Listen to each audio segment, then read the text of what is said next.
بسم اللہ الرحمن الرحیم. السلام علیکم ورحمۃ اللہ وبرکاتہ. الحمد للہ رب العالمین. اللہم صلی علی محمد. سیرت النبی صلی اللہ علیہ وسلم کے آج کے اس حصے میں ہم میثاق مدینہ یا جس کو کہ کانسٹیٹیوشن یا وہ بک وغیرہ ان تمام جو اس کے لیے نام دیے جاتے ہیں یا جو اس کے لیے اصطلاحات استعمال کی جاتی ہیں کہ جو ایک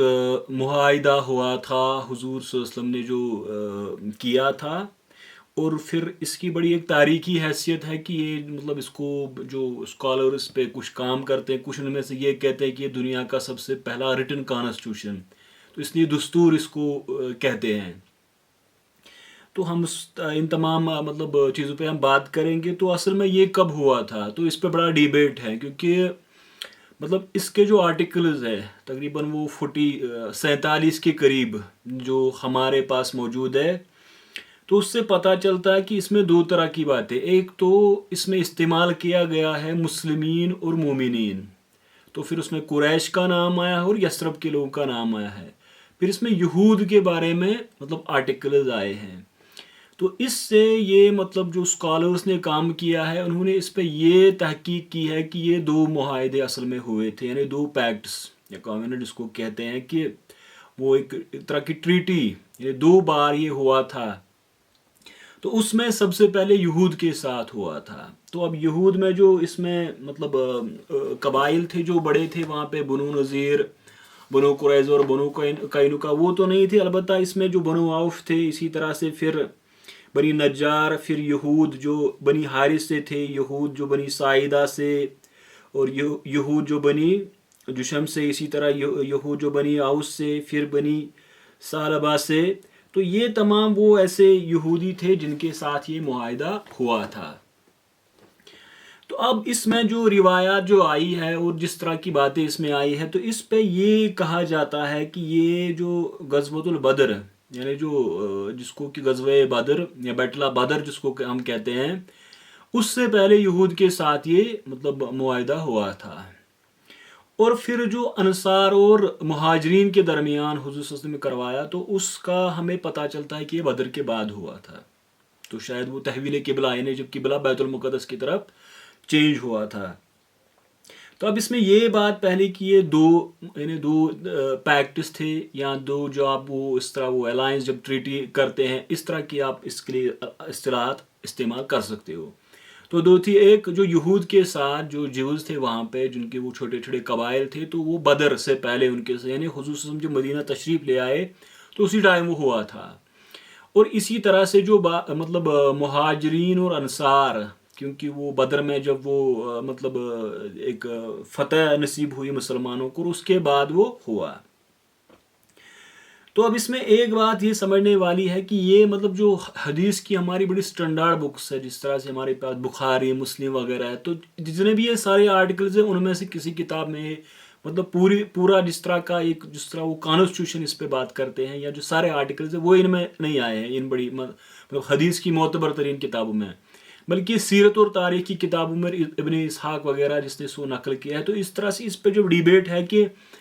اس کے جو روات ہیں یا جو روایات ہم تک پہنچی ہیں وہ ضعیف ہے، لیکن تاریخ کے اعتبار سے بڑی ٹھیک ہے. اور حدیث جو بڑی بخاری وغیرہ، مسلم وغیرہ جو ہماری بڑی معتبر ترین حدیث کی کتابی ہے، تو ان میں اس کے متعلق کچھ باتیں آئی ہیں. یعنی اس میں جو آرٹیکلز ہے، تو وہ جس کو ہم کی شک کہتے ہیں، کہ شکے جو اس میں ہے وہ ان کتابوں میں آئی ہے. تو اس کو مختلف جو اسکالرس نے انہوں نے جمع کر کے جو آج ہمارے پاس کو پبلش بھی کیا جاتا ہے. ڈاکٹر حمید اللہ وغیرہ نے جو اس پہ کام کیا ہے کہ یہ کانسٹیٹیوشن ہے.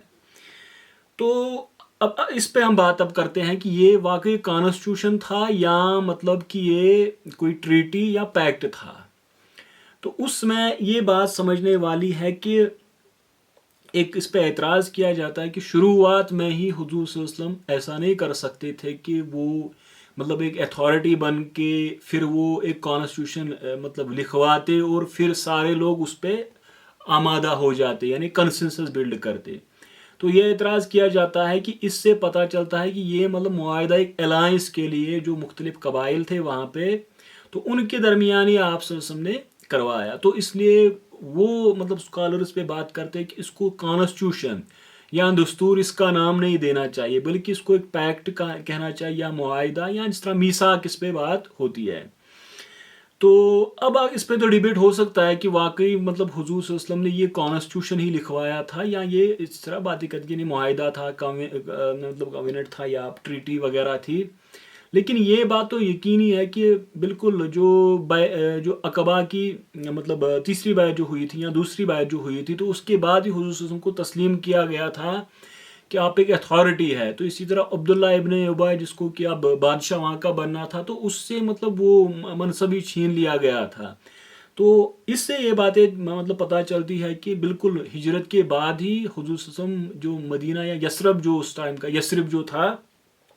اس کی سب سے بڑی پرسنالٹی آپ صلی اللہ علیہ وسلم تھی، یعنی کہ اس پہ کوئی شک نہیں. تو اس طرح سے ہم سمجھتے ہیں کہ ایک سپریم اتھارٹی آپ ہی تھے. اور جس طرح کی اس میں باتیں جو اس میں آرٹیکلز آئے ہیں، تو ان سے تو پتہ چلتا ہے کہ مطلب یہ آپ صلی اللہ علیہ وسلم نے ہی مطلب لکھوایا تھا. اور پھر اس پہ وہ جو جورسپروڈنس یعنی جو فقیہ ہوتے ہیں یا محدث یا جو مطلب مختلف شریعت پہ لکھنے والے ہیں، تو وہ بھی اس پہ بات کرتے ہیں، اس میں کوئی ایسی غیر شرعی بات نہیں آئی ہے. تو اگر روایات کمزور ہے، لیکن یہ بالکل تاریخ کے لحاظ سے قوی ڈاکیومنٹ ہے. اچھا، اب اس میں ایک اور بات یہ ہے کہ مطلب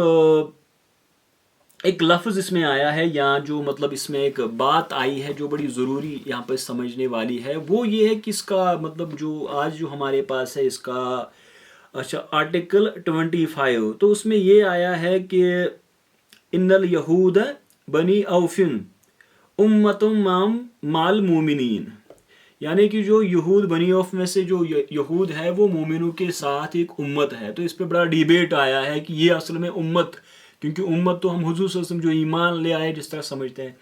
لیکن جو قرآن میں یا جو راغب اصفہانی وغیرہ نے اس پہ مطلب استعمال کیا، اور میں نے جب اس کتاب میں دیکھا تو اس میں یہ آیا کہ امت اس کو بھی کہہ سکتے ہیں کہ اگر ایک جغرافیکل یعنی پرٹیکولر کسی جغرافی میں یعنی پرٹیکولر کسی حصے میں آپ رہ رہے ہو، تو آپ اس کے لیے جو اس سے وہ ایک رشتہ بنتا ہے، تو اس کے لیے بھی امت کا لفظ آتا ہے. تو میں سمجھتا ہوں کہ اگر یہود کے ساتھ ہی آیا ہے، ایک تو آپ وہ سمجھ سکتے ہیں کہ وہ اہل کتاب کی اصطلاح، لیکن یہاں پہ شاید یہی ہوا ہو کہ مطلب امت سے مراد کی ایک خاص زمین کا خطہ، جس طرح یثرب یا مطلب جو بعد میں مدینہ بنا، تو اس میں رہنے والے ایک امت ہے. اچھا، پھر اس میں ایک اور بات جو آئی ہے وہ یہ ہے کہ بین المسلمین و مومنین، یعنی یہ مسلمانوں اور مومنوں کے درمیان یہ جو یہ پیکٹ ہوا یا معاہدہ ہوا، یا جس کو آپ پھر بک وغیرہ سوال وغیرہ یہ تمام استعارات اس کے لیے استعمال کی جاتی ہیں. تو یہ مسلمان اور مومن کون تھے؟ تو وہ بھی کیونکہ جس طرح لغت میں یا پھر جو اصطلاحی معنی اس کا کیا جاتا ہے کہ مسلمان مومن وہ ہے جو جس کے مطلب جو زبان سے بھی اقرار کرتا ہو اور پھر دل سے بھی اس کی تصدیق کرتا ہو، یعنی صرف نہیں کہ وہ ظاہری طور پہ کہتا ہو کہ میں مسلمان ہوں، یا پھر وہ جو عبادات ہوتی ہے وہ بدنی عبادات ہوتی ہے وہ ان کو ادا کرتا ہو، لیکن اس کے دل میں شک ہو. تو اس سے یہ پتہ چلتا ہے کہ مطلب جو مہاجر تھے تو ان سارے مطلب وہ مسلمان تھے اور مومن تھے، یعنی کہ ان میں وہ اقرار بھی کرتے تھے اور پھر دل سے بھی تصدیق کرتے. لیکن اب مدینہ میں ایسا ہوا تھا کہ وہاں یہ جو منافقین کا ایک وہاں پہ مطلب ایک طبقہ پیدا ہوا تھا، اور اس کے زیر سائے کچھ مطلب جو کمزور ایمان ٹائپ کے ہوتے ہیں، تو شاید ان کے لیے استعمال کیا. لیکن کیونکہ جو منافق تھے وہ بالکل ظاہری طور پہ وہ مطلب یہ عبادات بھی کرتے تھے، ظاہری طور وہ اقرار بھی کرتے تھے، لیکن ان کے دل میں شک تھا، اسی لیے ان کی مطلب نفاق کی اصطلاح اس لیے ان کے استعمال کی گئی ہے. تو ان کے زیر اثر کچھ یعنی سیدھے سادے لوگ، شاید ان کے لیے یہ استعمال کی گئی ہو اصطلاح کہ مسلمان جو وہ تھے اور مومن تو وہ سارے، جس میں مطلب انصار کے بھی صحابی تھے اور پھر جو سارے کے جو مکہ سے مہاجرین آئے تھے وہ سارے مومن تھے، اسی طرح انصار میں بھی تھے. لیکن وہاں پہ مطلب گروپ تھا جس پہ یہ بات کہ ان میں کچھ لوگ جن کا ایمان بڑا کمزور تھا، یا پھر منافقین کا وہ طبقہ جو کہ بالکل واضح طور پہ یہ تھا کہ یہ مطلب صرف ظاہری طور پہ اسلام کی بات کرتا ہے. اچھا، اب یہ مطلب ایک اور بات اس میں یہ تھی کہ آج کے دور میں جب اس پہ ریسرچ کی جاتی ہے تو اس میں کس طرح سے ریسرچ اس پہ کی جاتی ہے؟ ماڈرن اسٹینڈرڈ، یعنی ایک ریاست کیسے وجود میں آتی ہے، ایک اسٹیٹ کیسے بنتی ہے، اس کی جو مطلب ٹیریٹوریل لمٹس، جہاں تک اس کا مطلب اس کی زمین کا جو حصہ جہاں پہ یہ ہوتی ہے اور جہاں پہ اس کا قانون چلتا ہے. تو اس لحاظ سے اس پہ مطلب آج تحقیق کی جاتی ہے. یہ جو کانسٹیٹیوشن آف مدینہ جس کو آپ کہا جاتا ہے، یا دستور مدینہ یا کتاب یا صحیفہ، یہ سارے اصطلاحات استعمال کیے جاتے ہیں. تو پھر اس میں یہ کہا جاتا ہے کہ عرب میں اس طرح کا پہلا مطلب ایک معاہدہ تھا یا ایک پیکٹ تھا یا کانسٹیٹیوشن تھا، کیونکہ اس سے پہلے یہاں یا خون یا خاندان کے بنیاد پہ یہ ساری حکومتیں یا ٹرائبز جو سسٹم تھا وہاں پہ لوگ پہلی بار کسی آئیڈیالوجی تو اس میں ایمان کا تھا، کیونکہ اس میں تو مطلب جو ہمارے پاس آرٹیکلز ہیں ان سے تو کہ مسلمان ایک طاقت تھے. تو اس طرح کا پہلا ہوا تھا ایک نیا کانسیپٹ. پھر اس میں حرم مدینہ کو حرم ٹھہرایا گیا کہ حضور صلی اللہ علیہ وسلم، جس کے لیے بڑی مضبوط حدیث ہمارے پاس ہے، صحیح احادیث موجود ہے اس کے لیے. تو اسی طرح سے پھر یہاں پہ جو وہ ڈویژن آف پاورز، یعنی جو قانون بنانے کا حق کسے ہے، تو یہاں پہ ایک سپریم اتھارٹی جس کو ہم کہتے ہیں کہ قانون اللہ تعالیٰ کا ہے اور اس میں حضور صلی اللہ علیہ وسلم کی سپریم اتھارٹی، یعنی یہ دو، اللہ اور اللہ کا رسول، جس کو ہم کتاب و سنت کی مطلب اتھارٹی کہتے ہیں. اچھا، اسی طرح سے پھر جو قانون کا نفاذ کرتے ہیں، یعنی جو ایگزیکیوٹو جس طرح آج کا ہوتا ہے بیوروکریسی میں یہاں پہ ہمارے ہوتا ہے، تو اس کے لیے اس میں مطلب استعمال کیا گیا. پھر عدلیہ، جوڈیشری، کہ عدالت کا ایک نظام اس سے قائم کیا گیا. اور اسی طرح سے پھر جو مطلب امور خارجہ ہوتے ہیں، فارن افیئرز جو ہوتے ہیں، تو بالکل اس پہ بھی بات اس میں کی گئی تھی کہ کس سے آپ قریش سے آپ کیا رشتہ رکھ سکتے ہو، اور جو باقی عرب کی طاقتیں ان کے ساتھ آپ کی کیا مطلب ریلیشنز ہونے چاہیے. اور پھر جو وہاں کا جو اقلیت تھی، اقلیت تو اب یہی تھے جو مطلب چھوٹے چھوٹے وہاں پہ مطلب یہ یہود کے قبیلے تھے، تو ان کو مذہبی آزادی دی گئی تھی کہ اگر وہ مسلمان کے ساتھ اتحاد میں رہے، اور پھر ان کو ایک پورا ریلیجس فریڈم دیا گیا تھا. تو اس طرح سے مطلب اس پہ بات ہوتی ہے کہ آج کے طرح کی لیجسلیشن، ایگزیکیٹو، پھر جوڈیشری یعنی وہ عدلیہ، اسی طرح سے پھر امور خارجہ، پھر آپ کے ڈومیسٹک یعنی جو خارجہ جس طرح ہوم منسٹری آج کل ہوتی ہے، پھر وہ ایک مائنارٹی جو اقلیت ہوتے ہیں. تو ان تمام موضوع پہ بات کریں تو وہ مطلب ریسرچ اس طرح سے آج اس پہ ہوتی ہے، کیونکہ ہم اس پہ پورا مطلب اس کا ایک ایک آرٹیکل وہ اتنا تو ہم یہاں پہ اس کو ایکسپلین نہیں کرتے، لیکن اس پہ ریسرچ ہو رہی ہے یا ہو گئی ہے. تو ہسٹورسٹی اس کی الگ سے ایک چیز ہے کہ ہسٹری میں اس کا مطلب کیسے یہ وجود میں آیا اور کب آیا. تو اب مسلمانوں کے درمیان تو یہ رہا، لیکن یہود کے ساتھ اس میں معاملات بعد میں ہوئے. تو کیونکہ یہود کا ایک بڑا معاملہ تھا کہ وہ ایک تو جو مکہ کے لوگ تھے ان کے ساتھ ان کی اکنامک ریلیشن، یعنی وہ ان کے ساتھ تجارت کرتے تھے. اور دوسرا وہ ہمیشہ سے یہ خطرہ ان کو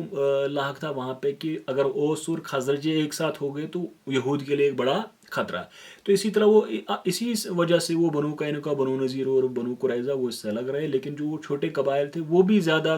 دیر تک اس کے ساتھ مطلب اس طرح سے ٹک نہیں پائے کہ اس معاہدے میں رہے. اب پھر اس پہ ایک اور ڈیبیٹ ہے جس پہ مطلب ہم ایک پارٹ میں جب ہم یہ جو منافقین پھر یہود وغیرہ ان کے ساتھ ریلیشنز کیا رہی مسلمانوں کی وہاں پہ،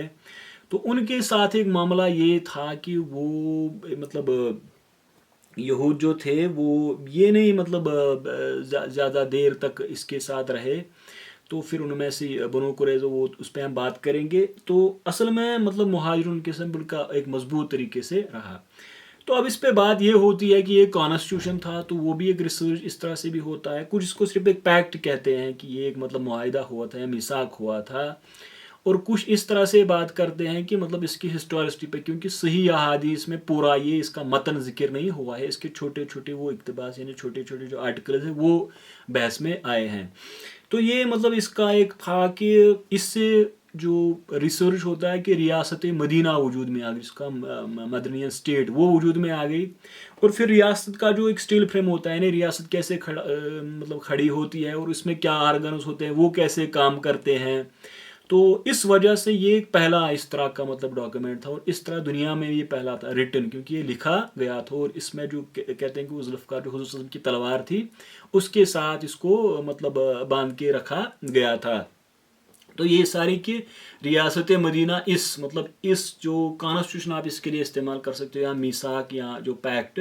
اس سے اسٹیٹ وجود میں آ گئی، اور اسی سے پھر ایک اسلام کی ایک اسٹیٹ بلڈنگ، نیشن بلڈنگ کا ایک آغاز ہو گیا تھا. پھر جو اس کے انسٹیٹیوشنز بنے، پولیٹیکل، اکنامک، سوشل انسٹیٹیوشنز، وہ سارے اس کی بنیاد یہ ہے. تو اسی لیے یہ بڑا ضروری ہے کہ اس میثاق یا کانسٹیٹیوشن کو پڑھے اور پھر اس کو سمجھے، تاکہ سیرت کا جو ایک وسیع پیمانے پہ ایک مطالعہ ہو، اور پھر جو آج کے دور میں ہماری پرابلمز ہو ان کا پھر ہم اس کی لائٹ میں یا اس کی روشنی میں اس کا حل پیش کریں. انشاءاللہ تعالی ہم نیکسٹ پارٹ میں اس سے اب آگے ایک اور موضوع پہ بات کریں. آج ہم اسی پہ اس کو کنکلوڈ کرتے ہیں. وآخر دعوانا الحمدللہ رب العالمین، والسلام علیکم ورحمۃ اللہ.